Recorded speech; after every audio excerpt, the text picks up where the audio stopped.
So, either I stay as I am or I need this definite plan. But, what if there's a middle ground? What if the middle ground is just loosen your grip on this is what I've got to stay as I am and see what happens. And it doesn't have to be a fully formed plan of, I'm going to go and train as an astronaut. It could just be, I quite fancy trying this. Or, maybe I'll take 3 months off and go and do that. Or, maybe I'll join something outside of work. Or maybe, who knows? It could be anything. But it's that just allowing that that to come up rather than blocking it with well, it's too late anyway, so, what's the point? Does that make sense? Yes, it does, yeah. I do feel quite restless, like I'm not satisfied in some way, and I can't quite put my finger on what that is. And I've got quite a lot of challenges outside of work already with my hobbies and stuff. And I thrive on challenges. Someone described me once as a challenge junkie. I'm not quite sure whether it was a compliment or not, but it sounds like a drug addict, which I'm not, obviously. And someone said that to me, and I thought, actually, it probably does describe me a little bit. And I always want to get my teeth into something quite new. And my work at the moment doesn't really provide me with a little bit of that, but not a lot. So maybe, I don't know if that's why I'm feeling restless or... No. And so, the answer to that question, I don't know what I want. What do you want? And you said, I don't know what I want. Yeah. But actually, you do know what you want. You want challenge. Yeah. Mm. When you think that question, what do you want, needs a sort of concrete answer, I want this job because it'll challenge me, then it's sort of like, oh, I don't know, what is that? What is that job? But if you just, you know what you want, you like challenge. So then you kind of know what you're looking for. It doesn't have to be a job, even. No. It's challenge you're looking for. And knowing that can then help you to go, well, actually, maybe I'm getting the challenge I need in these other things outside of work. And so I can just relax. Or maybe I just need to start looking for how I can be more challenged in the job I'm in. Or maybe I need a new job. But it's kind of like, do you see the difference of, oh, I'm looking for something, but it's not a fully formed package that I know what it is yet. It's just I'm on the lookout for challenge. Yeah. It seems very different, and again, people so often say that to me, I don't know what I want. And yet when you ask, just probe a little bit further, they always know what sort of thing they want. I want to feel more freedom. I want to spend more time outdoors. I want to, be able to, whatever it is, be more creative. So it's not that we don't know what we want. It's that we sort of then, we think it needs to fit into some kind of pigeonhole, and we don't know what the pigeonhole is yet.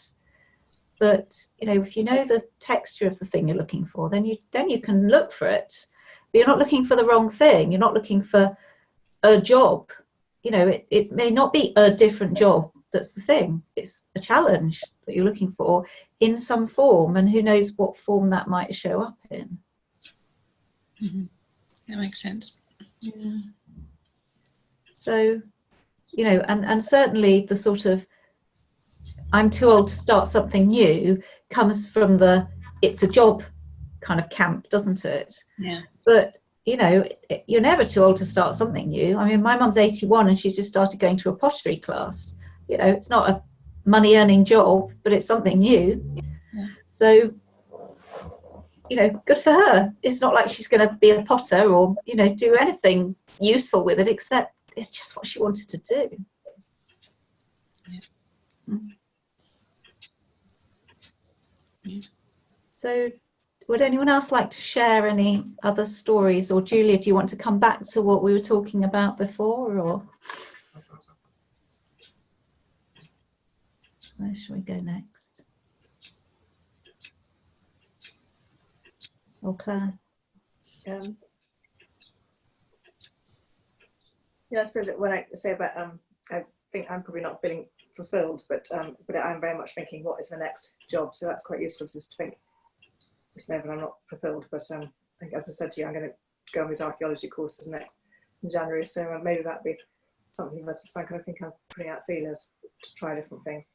And that could be, it's just trying different courses, trying different activities, and seeing where I do feel fulfilled. So, yeah. And it just came to me actually earlier in the week when I was talking to somebody else, and that word fulfilled came up. But, you know, when you actually look at it, fulfilled, it's like filled, full, you know, full of what?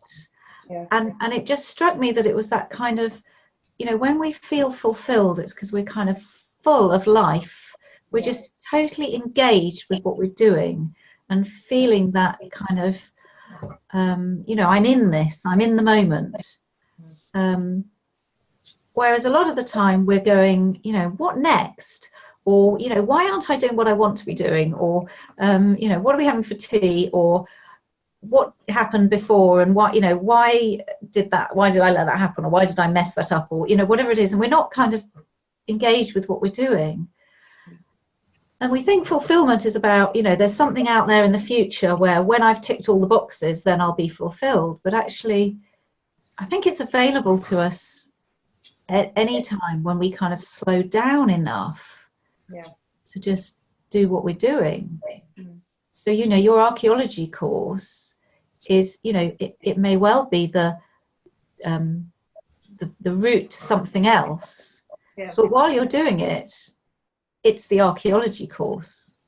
And it's just, you know, what if you just threw yourself into it fully without needing it to lead anywhere? Just because it's interesting and you love it. And the other big story I've got for myself is that I need to have a man in my life to feel fulfilled. And that's been a lifelong kind of thing. You know, right, when I was at school, I had to have a boyfriend, you know, because it's kind of defining myself by having a man in my life. And I always would go through the unsuitable, good-looking ones rather than the nice, kind ones. And so I've ended up on my own now. And that's another thing that I've really got to, you know, part that story and think, actually, I can have a good time without having a man. If I don't need a man, I can be happy. You know, it'd be nice to have one, but it's not actually something I need to feel my life is enjoyable. So it is what I'm working towards with just, you know, getting my friends around and doing my house up and do my yoga and things. But there's still this kind of naggy thing in my brain thinking I'm not good enough because I haven't got a man. I haven't got, you know, everyone's looking at me and judging me because I haven't managed to sustain a relationship. You know, well, I was married for 21 years, but after that. Say that again. Your voice is just breaking up a little bit because you're talking quite quickly. The computer can't keep up. I do talk very quickly. I was married for 21 years and I have got my boys, but you know, I'm still thinking now it's how I'm defined by society, I guess, because I'm not because I'm on my own, single divorced woman. So I'm putting this story on myself, how I probably thought about other single divorced women when I was married, just, you know, poor them. And so I'm kind of feeling that, but actually it's not true, and people do, you know, I'm invited out and people do like me, and I'm coping on my own. But so I just need to get rid of that story, but I do need a man in my life and just relax about it when it may or may not happen. And so coming back to what Julia said at the beginning, how true does that story look? You know, so I can hear that rationally you're like, I don't need a man in my life and I can, you know, manage and I'm doing all these things, but actually, does it still look quite true to you? It still looks quite true to me, yes. At the moment, I think, and I just need a man to feel fulfilled. But then I kind of think, no, I don't. So yeah, no, I do recognise it is a story. And I think this is something I need to keep telling myself that it's what I've always thought, that I should be with someone. But a lot of people aren't. So yeah, do I have to be with someone? And when you were with somebody, I wasn't particularly happy. Did you feel fulfilled? Yeah. Not the slightest. So it was hard work, and actually I had a friend is out in Dusseldorf, and she sent a text yesterday to a group of my girlfriends saying, does anyone want to fancy a girly weekend in Dusseldorf at the end of January? So I was meant to do the ironing, so I thought, no, I'll look into it, found some really cheap flights, and so within half an hour I was booked and going. And she said, and all my friends are married, And she said, oh, it's brilliant how you've just got on with it so quickly. And I said, yes, that's one of a few advantages of being single. I can do what I like when I like. And it's true. You know, I don't have to. And another friend tonight texted, I really hope so. I just need to check with my husband, check the dates, and just check if it's going to work out. I really hope I can make it. I don't have to do that anymore. Yeah. So, you know, it is a freedom. Yeah. So yeah, you're right. You're right. It's interesting. When I was married, I wasn't fulfilled. And my voice disappeared. Having 3 boys and my husband, my ex-husband, I felt myself disappearing under the ironing and the washing and the trying to get to places on time. I completely lost myself. And so now when I do meet people, they say, "What do you enjoy doing? What are your hobbies and interests?" I think, I don't know. Where am I? Where's Claire? Just gone. So. Yeah, well, lost sight of, I think that's what happens, isn't it? We lose sight of it. I remember that, even, I think I said that to you before, even when the children were small, that kind of sense of, I can't even remember what I used to do when I had time in my hands. I can't even remember what I liked doing. But as we said, we wouldn't have it any other way. I love being a mother, but it is all consuming, and you do lose sight of who you are, and it's very difficult to try and get that person back. And also that person who I was then was very young. So, you know, what I wanted back then, before I got married, before I had children, is different from what I want now. Yeah. So I just spotted another story in there that you haven't spotted yet, which is, it's very difficult to get that person back. So that's not true. It looks very true, you know, and that's what everyone will tell us. It's like, if you've been away one way for a long time, it's really hard to change. It's really hard to get that person back. It's really hard to shift a habit. It's really hard. And it definitely looks that way. You can find plenty of evidence for that. But what if one of the biggest things standing in the way of getting that person back is you telling yourself that it's really hard to get that person back? Yeah. And you know, it's like, I don't know if any of you were on the call with Michelle, when Michelle, she's in the Wednesday group, but it was Catherine that's moved groups. But she said something about, I keep telling myself what a crap mother I am. And I said, you know, what if the only crap thing about you as a mother is the fact that you keep telling yourself you are one? Like, oh, if I wasn't because when I tell myself I'm a crap mother, it doesn't make me any better as a mother. It just makes me feel really demotivated and hopeless. Yeah. Well, there we are.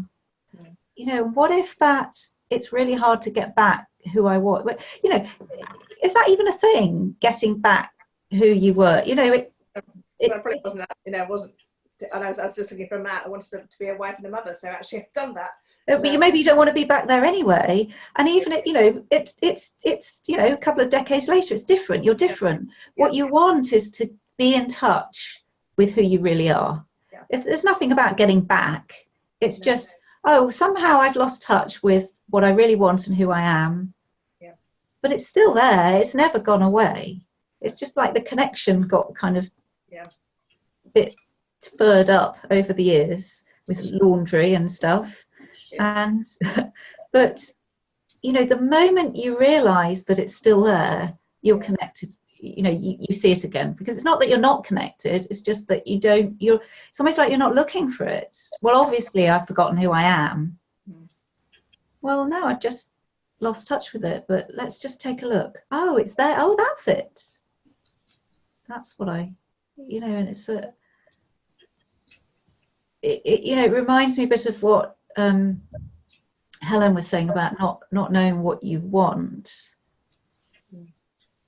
I almost don't know why it reminds me of that, but it just struck me that when you were saying about being fulfilled and not being fulfilled, and it's almost like there's a definition of what being fulfilled looks like, and until you've ticked all those boxes, you can't be fulfilled. And at the moment, one of them looks a bit like a man needs to be involved in that.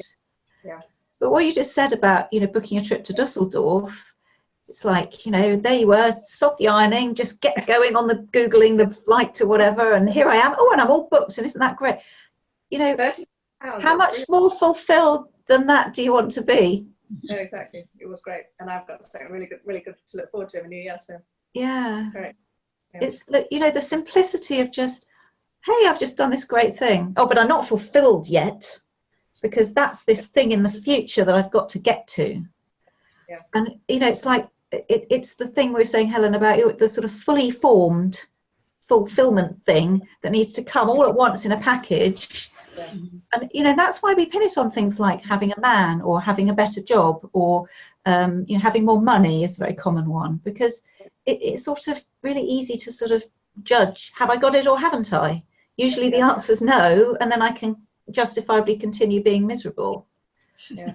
But when you start to see everything as a step in the process, step on the journey of, this is me, discovering how I feel fulfilled. And today that was great, and that didn't enjoy that so much, and let's see what happens next. Yeah. Yeah. It's much less concrete maybe than we kind of have always thought. Yeah.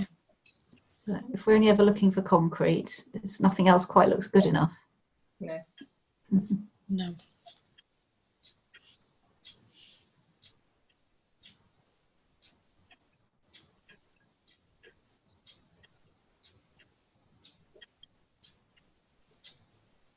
I think sometimes as well, you take on other people's views of things.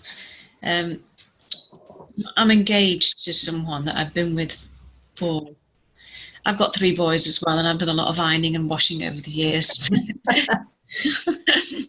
It made me smile when you said that, Claire. But I'm engaged. We were determined not to live together because I've been married before and I didn't want to make a mistake. Then I moved in with Ian last summer, and things haven't gone quite to plan. And he's very settled. He doesn't like to travel. He's lovely and kind, but he doesn't really have any ambition. And I'm trying to get out of him, what do you want to do with the next 20, 30 years? What would you like to do? Oh, I'm fine. He's not got any get up and go at all, and I'm quite a get up and go type of person. So I've kind of settled. I think that's probably why I'm feeling a bit restless, really. I've settled into what makes him content, because he is so content in just being, if you know what I mean.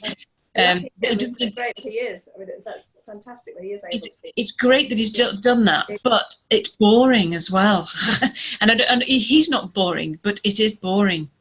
Yeah. And I want to go places, do things. When I was younger, I always wanted to travel, and I never really did. And hence the Auckland trip that I'm going to.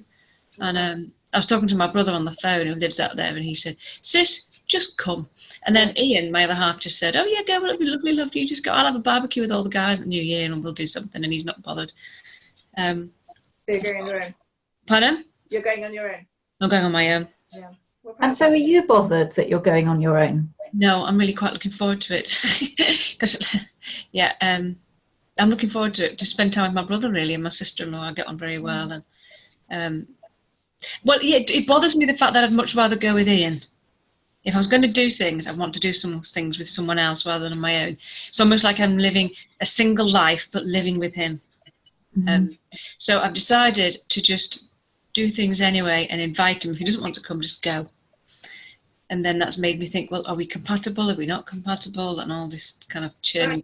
That could be a really good relationship that you could do. That could be a sign of a really good relationship. It could be, but then in between, we don't do much anyway. Why I should be caught up on that, I don't know. But we've been together 11 years now, and we've been away for 2 long weekends because he doesn't like to do anything. Yeah. And I feel restless in that. So I've just all of a sudden just started booking up trips and things. And he's more than happy. He doesn't mind me doing it. But I've just decided just to go for it, if you know what I mean. Yeah. And but I feel like I'm leaving him behind. He's not complained about it. So what if your feelings of, I think I'm not very clear, and maybe you're not either, I don't know, maybe you can help me to understand whether you are really not happy that he's not coming, or whether it's just your thoughts kind of saying, normal couples don't behave like this. you know, he should be coming with me. Because it sounds from what you said as if there's a part of you that's actually, you know, likes the idea of doing, you know, just independently saying, this is what I'm going to do. It's going to be Auckland and I'm going to do this. And I don't have to, you know, ask anybody, you know, I've invited him, doesn't want to come. He's not bothered. You know, if he's not bothered and you're not bothered, then there isn't really a problem. The only problem is a kind of made up one of maybe what other people think or what it ought to be like, you know, which is a story. This is what relationships are like. People go on holiday together. Well, that's a pretty compelling story because that's what most people do. But it doesn't have to be that way. You know, there are relationships where people don't even, you know, see each other from 6 months to the next, and then, you know, they somehow work. There's all sorts of different things going on. Yeah, I think you're right. I think that we're supposed to be a proper couple. That's what we're supposed to do. Yeah. And he's not bothered and I'm not bothered. In fact, I've been a single mum for so long that I prefer to go on my own, actually. It's awful. Because, I mean, it sounds awful, but I'm thinking maybe... And he's not the kind of person I can make him do anything he doesn't want to do. He's quite determined. I have tried. It didn't work. So maybe that's it. Maybe it's that this is what couples are supposed to be. And people say, who are you going with? I'm going on my own. Doesn't Ian want to go? No. Oh. And so I need to fill that little stuff. Yeah, the void of Pardon? Make it sound normal. Yeah. Yeah. And I mean, that just said it all when you said that. It's like, I'm not bothered and he's not bothered. And actually you really like it. And it's like, you know, and, you know, I'm kind of thinking, how great just to be able to decide on a holiday you want to go on and not have, you know, not have to have somebody else put their pennyworth in, and, you know, and actually you're both really happy with it. And then this little thought comes in, that's not what normal couples do. Mm-hmm. And, you know, that's so made up. That's so, you know, and I think we do that a lot. It's like, well, I'm actually perfectly happy, but other people are doing this. You know, there's a lot of that goes on in society, isn't there? Other people are doing this, so maybe that would be more fun. Till I noticed that I was perfectly happy. And, you know, it just reminded me then of, you know, remember what I said about Michelle saying, you know, I think I'm a crap mother. The only thing that is crap about you being a mother is that you tell yourself that. What if the only thing that's wrong with your relationship is that you tell yourself that there's something wrong with it? Possible, isn't it? And once you took that bit out of the equation, just like, well, let's just do what we're doing and see if that works, without thinking it ought to be any different. You know, see what happens then. Because, you know, I think it would be interesting to just, you know, for the stories that you tell yourself, just to jot down a few sentences that begin normal couples, X, Y, and Z. Mm-hmm. And then just realize that there is no such thing as a normal couple. And even if you made it most couples or lots of couples, it still doesn't mean you have to do it. No. You can do exactly what you want. Mm-hmm. And maybe that's what's wrong with the world, is that people aren't doing what they want. They're doing what they think other people think they ought to be doing. And if we're all at that game, no wonder we're in such a muddle. Yeah, no, I think that's very true. Doing what society expects you to do. So I should be married and, you know, doing a bit of experience. I'm not. So I'm feeling I'm not fitting in now. So that's because I'm not doing what society expects. Yeah. But actually, I know that I'm better off not being married than I was being married. Yeah. And what's society anyway? You know, it's us, isn't it? Yeah. We are part of that society. Yeah.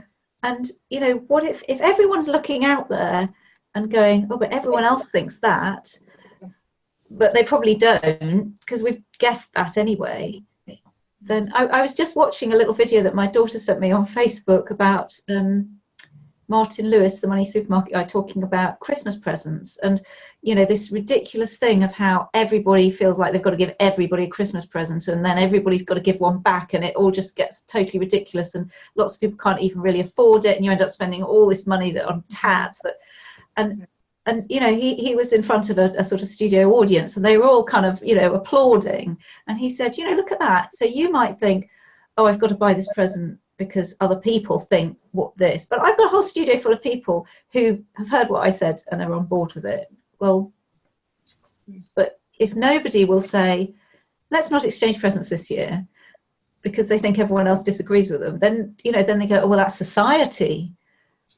But it's not. It's just all made up. The whole thing is like a house of cards, isn't it? Yeah. We all think that somebody else is thinking something, and so we behave in a certain way, and we're all kind of pussyfooting around each other. We did that in our family. I've got 3 brothers, and about 3 years ago, I suggested, how about we don't exchange gifts? And everyone was just so up for it. And Christmas seems so much more relaxed. So what we do is we all go out for a meal in January, spend the money we would have done on a family meal out, to an Indian or something like that. And we set the date and we all spend time together. And no one, apart from, we do buy for the younger ones in the family, but apart from that, everyone just feels like relieved, I think. And I thought it was a bit miserable. And then actually it's not, because we all spend Christmas Day together and do stuff anyway. So and the focus is on something other than presents. Yeah. So That's sister and I did that. We said we weren't, so we just give £10 to each of us children. She's got 3 girls and I got my 3 boys, and my brother as well. So we don't give any adults presents. I will give my dad a present. No, I haven't got in-laws, so I think I'm just having a quick thought. Actually, I think I've only got to get my dad a present. And, there you are, another advantage of being single. I was just thinking the same thing. When I was a single mum, I used to listen to my friends arguing about who did what jobs in the house. And I always remember thinking, it dawned on me one day that everything's my job, and how nice that is. I know it sounds sort of silly, but he doesn't do the gardening and I have to do the housework and he won't do the wash the car. And so when you're on your own, it's a massive advantage of being able to not argue about whose job is what, because everything's yours. And isn't that interesting? And you can do it at your own pace. Yeah, but doesn't it just show that it's got nothing to do with the jobs? No. You're happier to do all the jobs than you are to do slightly more than half the job, because it's not the job doing that's the problem. It's the resentful thinking that is the problem. So being on your own, you're out of all that resentful thinking. Yeah. It's a blessing in many ways. It's interesting. I think I'm getting to see that. I mean, obviously, I would prefer to be with someone, but I've just bought this a little house last year, and I've been doing it up how I want to do it up, and I'm so pleased with it. My sister said to me the other day, it's so lovely to see your house proud. So we've been renting for ages, and so I haven't had my own property for 10 years. So this is my little house. I've done exactly how I want it, and I really, really love it. I love having my friends around. So that's a real big tick, and I haven't. It was when I went to choose a kitchen, and I could hear other couples arguing about, what kind of units they're going to have, and I said, I think I'll have that one. Yes, I like that top. Yeah. So just have to think about these few positives. But it is nice to be in a relationship, but yeah. Well, so it's interesting, so it's easy in this kind of conversation then to get into therefore it's better to be on your own conversation. And of course it's not better, it, like we can see, there are good things about it and there are disadvantages, and there are ups and downs, but I think it's, once you can get away from the story that, either thing is better, it's just like, you can see where, once you've seen that thing about, like you saw, Helen, about, it's easier to do all the jobs because then you haven't got any resentment. It's like, then when you come back into a relationship, that must look a bit different, because you've sort of seen something new about it, about, why we're arguing over jobs. And it's not about jobs. It's, it's about what's going on in my head. And then you kind of resolve things differently. So I think, this whole thing that might look a bit like, therefore great, that you're single and, good idea, stay that way. Just to me looks like this sort of detachment from, okay, I don't need a man. Now I can choose. If I, meet someone I like, I can choose, or I can go out and find a man to be with, if I want to, but not because it's the only way I can be okay. And I think that's the difference, is this kind of, if I know that I'm okay on my own, like with the job example, if I know I'm okay doing all the jobs, then I can either choose to carry on doing all of them or bring someone else in to help me. You know, that's a sort of a physical example of the sort of mental thing of, now I know that I, as a person, am okay whether I'm in a relationship with a man or not.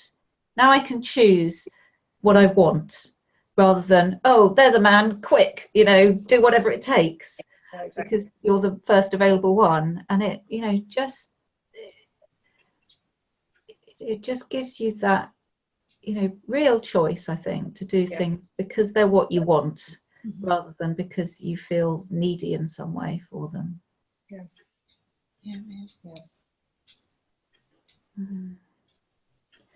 So we're sort of coming towards the end of our time. Is there anything anybody else wanted to share, or that we haven't talked about that you'd like to?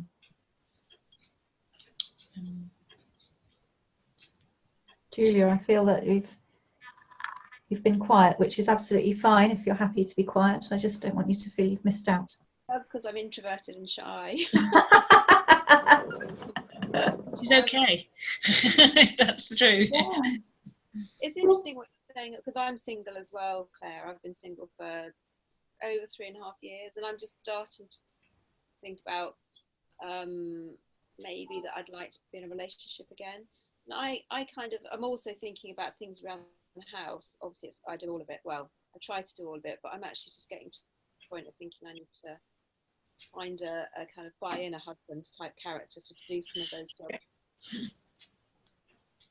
Yeah. That year, just because I can't be bothered to clear gutters and all that kind of stuff. But I think one of my stories is that I just think can't quite imagine how I can find somebody now after all this time. I think that I kind of think, well, you know, surely there's nobody out there that I could put up with and could put up with me after all this time of being by myself. So I think that's one of my stories. So can I just ask you then about, you know, what's the after all this time bit of that? Well, I think 3.5 years is quite a long time. It's a long time for me, because before that I was always in a relationship with maybe a year was probably my longest gap. So, and I think, like I've said to you, I think, Lizzie, when we've been talking one-to-one, it's gone really quickly, and I haven't really thought, oh God, you know, it's been a year, it's been 2 years. It's just literally recently I've just thought, oh God, it has been, you know, 3.5, nearly 4 years now. And I think I'm just sort of starting to think, not that I'm feeling any pressure, because I think all my friends have just given up on pressurizing me, and my family don't really bother to mention it anymore.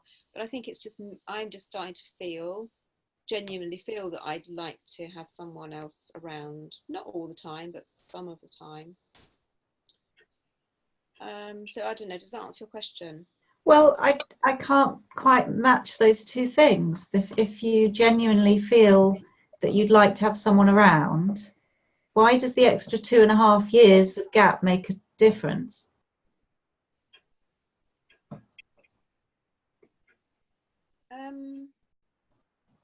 I don't know that it does. It's just that it's just started to feel, I don't know why I said after all this time then, because I suppose I'm just trying to give some context. You know, it's not just been single for 6 months and I'm thinking, oh, you know, I really need a man or a relationship. To be honest with you, I don't even know if I want to have a relationship with a man, because I think that I can't quite imagine that at the moment, the idea of a man. But I think that's probably because I'm going through the menopause, and all of that kind of feels like they're completely, you know, unimaginable. So I'm not really limiting myself in any way, but I don't know. Sorry, I've forgotten what you asked me now. Well, I guess what I'm sort of pointing to is that the sort of story you've created of a 3.5 year gap is very different to a 1 year gap. And yes, it's 2.5 years different, but you know, therefore there's something about me starting a new relationship now which is harder than it has been on previous occasions. And I that doesn't look true to me. But of course, you know, it's that thing of if it looks true to you, then it's kind of like, you know, it is hard. If we think something's going to be hard, then it's hard. It's like, oh, it's going to be really hard to find a man. Yeah. Whereas if it's like, you know, oh, it's only been 6 months, so, you know, it'll be easy to find a man, then you'll be going out there looking in a different way. Yeah. Now, the separate question of whether you even want a relationship with a man is, you know, in a way, that's the important bit, isn't it? What do I want? You know, it comes back to that thing that we've talked about, you know, what do I actually want? Once you clear the stories out of the way of, oh, well, I couldn't find one because of 3.5 years have passed instead of 6 months or a year, or, you know, maybe I'm too old now, or maybe it's too late, or maybe because of the menopause, or maybe because, you know, once you sort of clear all the garbage out of the way and just go, what do I actually want? Then you might actually be able to answer that question to yourself at some point, not necessarily immediately, but but while you're focusing on the, well, how could that happen after 3.5 years, or it's going to be too difficult, or then it's like you're not going to go out there and make anything happen. Does that make sense? Yeah, it definitely. I'm not going to make anything happen because I just keep thinking, oh, you know, there just can't be anybody out there. So I'm not even going to try because it all sounds a bit, you know. Yeah. So there's another story. There can't be anyone out there. Well, I'm afraid to break the news to you that there are people out there. There are lots of people out there. There's like 57 million of them in this country, and so probably about 25 million of them are men. You know, they're not all eligible, but, you know, there'll be some, won't there, somewhere. So that's not true either. So again, you know, they're not out there. That's not true. You know, there's nobody that would suit me. We don't know if that's true. But, you know, as long as it sort of looks like there's something impossible, then it's not worth even looking. Then you never get to the question of, do I actually want this thing? You know, have you ever had that where you've kind of really wanted something? It's like, you know, people do it with money. It's like, you know, I just want to be a millionaire. You know, when I've got a yacht, then, you know, and then finally you get your yacht and you're like, nah, that's not it. And it, you know, whereas because it's not what you're looking for. So, you know, if you can get past all the sort of, you know, oh, I think, you know, all these things are the way, you know, I can't have a yacht because I haven't got enough money, you know, or because I don't know how to sail, and you know, once all those things get out of the way and you've got the money and you've got the, you know, you've learned how to sail and whatever, then you're like, oh, now I can have the yacht. Do I actually want a yacht? But you've got to get rid of the nonsense first, and then you can decide, you know, what is it? I'm just putting these things in the way of really looking in the face of what is it that I want? And, you know, it's not that it might appear immediately, but you stand more chance of finding out what you want when you stop believing the stories about why you can't have it.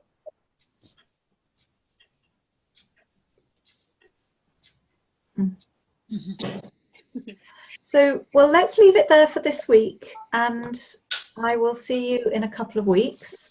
So the next, I know there are more than 6 thingies on the 6 modules, but the next one, which is about seeing through the lens of your own thinking, I think is a really good one to look at. But you could also take a look at the next one, which is You Are Enough. So if you kind of take a look at those two over the next couple of weeks, and I will see you in 2 weeks' time. I've got a book that I sent it to you, I think, didn't I, Julia? I run a book club online, and we talked about a book that my colleague wrote called Real, The Inside Out Guide to Being Yourself. And I was really struck by her book when I started reading it. I really loved it. The first section is all about what we're not that we think we are. And, you know, we're not our thoughts, and we're not as in control as we think we are. We're not our past and things like that. It's really beautiful. And the second bit is all about what we really are. So when I started reading, I was so moved. I bought 15 copies. So I've got one to send to each of you. So if you send me a message with your email, with your, what do we call it? Proper address. Postal address. Yeah, that old thing. then I will send you a copy, and I'll also send you, if you're interested in it, by email, there's a link to the call that we had with Claire, and it kind of gets a bit out there at times. She was talking about how she felt when she wrote this book, it kind of came through her rather than her writing it. And one of my friends who's in the group was messaging me going, this sounds like rubbish to me. So it's quite interesting. She was kind of being really kind of spiritual, and he was like, what a load of nonsense. So, you know, don't worry if you think that too. But there was, you know, there was some really beautiful things that she said on that call. So I'll send you the link, and if you're interested, you can have a watch of it as well. But do send me your address, and I'll put a copy. Sounds good. Thank you. And I'll see you all in a couple of weeks. Yes, that's great. We'll have Catherine back then as well. Okay. Have a good couple of weeks. Bye for now. Bye. Bye. Bye. Bye. Bye.